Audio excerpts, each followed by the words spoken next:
지금으로부터 약 2500만 년 전 바다에 처음 등장한 이 동물은 머리가 말처럼 생겼다고 하여 해마라는 이름이 붙었습니다. 다른 바다 생물들에 비해 워낙 독특한 생김새를 하고 있다 보니 기존의 바다 생물과는 전혀 다른 이 세 개의 동물이 아닐까 싶은데, 얘는 고등어와 같은 조기어강에 속하는 동물로 지느러미가 존재하는 엄연한 물고기입니다.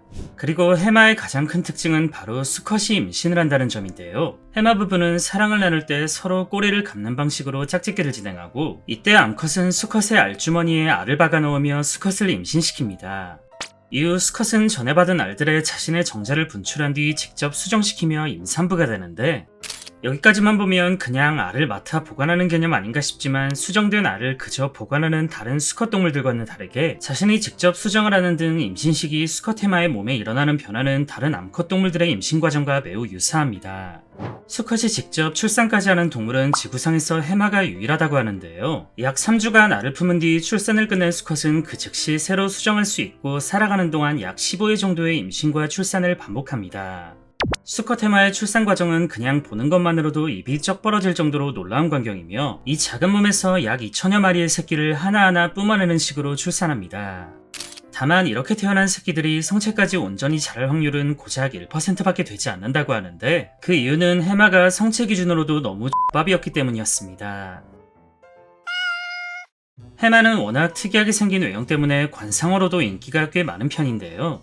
사육 난이도는 그야말로 헬. 일단 수온이나 수질 변화에 크게 민감한 동물인데다 만약 다른 물고기들과 함께 사육하는 것이라면 난이도는 더더욱 배로 올라가게 됩니다. 기본적으로 해마는 주둥이가 워낙 쪼만해서 먹이를 먹는데 한 세월이 걸리는 데다 덩치에 비해 제법 많이 먹는 편이라 다른 물고기들과 함께 사육한다면 먹이를 죄다 뺏기고 그냥 굶어 죽을 수도 있는데, 이 엄청난 사육 난이도는 해마의 생태와 깊은 관련이 있습니다.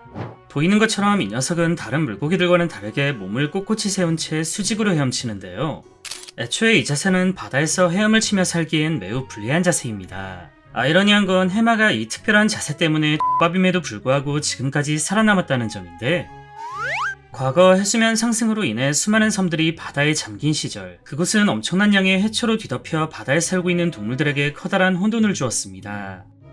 얼핏 보면 아름다운 조형물 같은 이 해초들은 바다 생물들에게 있어 덫이나 다름없는 존재였는데요. 빽빽하게 나있는 해초숲은 보통의 물고기들에겐 정상적인 헤엄을 방해하는 그물 같은 역할에 불과했습니다. 하지만 수직으로 움직이는 해마에겐 이깟 해초 따윈 그닥 큰 장애물이 아니었고, 다른 바다 생물들에 비해 원활하게 이동할 수 있었는데, 약한 자신의 몸을 가려주는 은신 효과는 물론 꼬리로 해초를 부여잡으며 안정적인 포지션을 취하는 등 해초숲을 만난 해마는 물 만난 고기가 되어 있었습니다. 누군가에겐 재앙이었던 자연환경의 변화가 해마에겐 오히려 생명을 불어넣어준 셈인데요. 사육 환경에선 이처럼 완벽한 생태를 구축해주는 것이 힘들다 보니 그만큼 난이도가 극악으로 올라가는 편입니다. 한편 해마는 이 신기한 수직 헤엄으로 인해 먹이 활동 또한 자신만의 방법으로 이겨낼 수 있었는데, 보통 해마가 잡아먹는 작은 새우들은 미세한 물의 움직임을 캐치하여 빠른 속도로 도망가는 것에 모든 능력이 몰빵되어 있습니다. 하지만 해마는 특유의 헤엄 방식으로 물의 움직임을 최소화한 채 접근하여 이들이 도망갈 틈조차 주지 않았고, 0.001초의 속도로 먹이를 낚아챘습니다.